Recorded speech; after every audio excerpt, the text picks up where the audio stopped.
Titan submersible approximately 1,600 feet from the bow of the Titanic on the seafloor. The ROV subsequently found additional debris. In consultation with experts from within the Unified Command, the debris is consistent with the catastrophic loss of the pressure chamber. Upon this determination, we immediately notified the families. On behalf of the United States Coast Guard and the entire Unified Command, I offer my deepest condolences to the families. I can only imagine what this has been like for them, and I hope that this discovery provides some solace during this difficult time.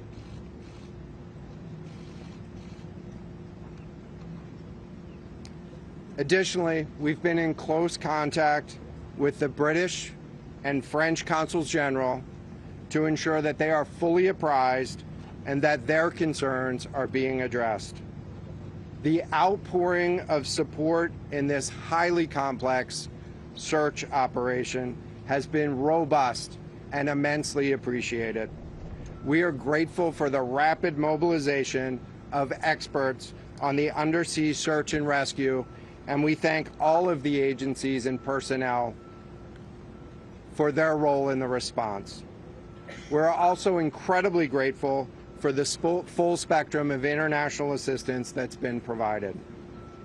The ROVs will remain on scene and continue to gather information. Again, our most heartfelt condolences go out to the loved ones of the crew. Let's get more on this. I'm joined by David Gove, a US Navy master diver. He joins me live from Aviano in Italy. David, thank you very much indeed for your time. Rear Admiral John Morger there extending his deepest condolences to the family and friends of those who've been lost. We would, of course, echo those statements. But clearly, what has happened here is the scenario that experts feared right from the outset. Yeah, my heart bleeds for the victims of the Titanic, or the Titan, sorry. Having a loss at sea is very bad, especially under the conditions that they were put under. I salute them for, I'll echo what the Admiral was saying, that I salute them for their sense of adventure and certain things like that. So, yeah.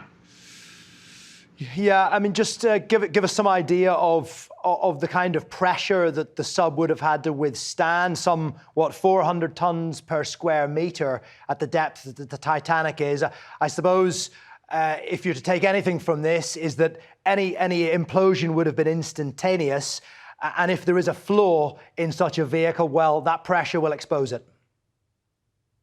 Yes, and as I almost don't want to say it, but I think one of the lessons learned here is we need to be able to have outside entities certify mini submersibles, make sure that there's people that are trained to be on them. This is no blame on the people that are unfortunately have passed away, but in general, it seems like there needs to be more oversight of mini submersibles.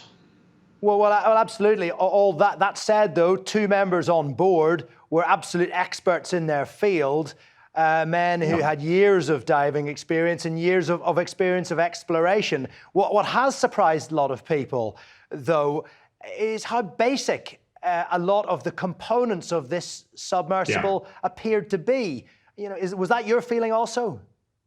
Yes, I read up on it and I heard different news channels, and they were talking about an Xbox controller or PlayStation controller being used to steer the vessel.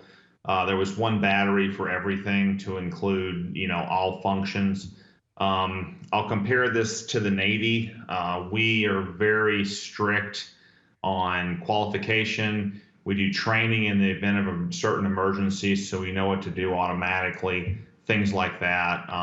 I'm not saying that all submersibles are going to go down to the depth of the Titanic, but I will tell you that if you compare the ocean deep with outer space, there's a lot of similarities. You're in an environment outside of the capsule that you're in, and it's not survivable. And when you start talking about putting a rope on something, it's almost like if something were in orbit and you had a line on them, which would be a pretty damn long line, but you can't really pull them back just because, yeah, you could, if you could, they could parachute down. But it's the same thing with diving, because if you're so far underwater you can't free ascend to the surface, it's almost the same thing, you know? And it's something that people really need to realize how dangerous it really is, and respect the water, because in my opinion, water is one of the most destructive forces on the face of the earth. It supports us, but it's also mean if it's not respected, like what just occurred. If that makes any sense. It certainly does, David, and no doubt much of this will be picked over and investigated in the days to come. We thank you very much for joining us, especially in these tragic circumstances. David Gove, thank you very much indeed.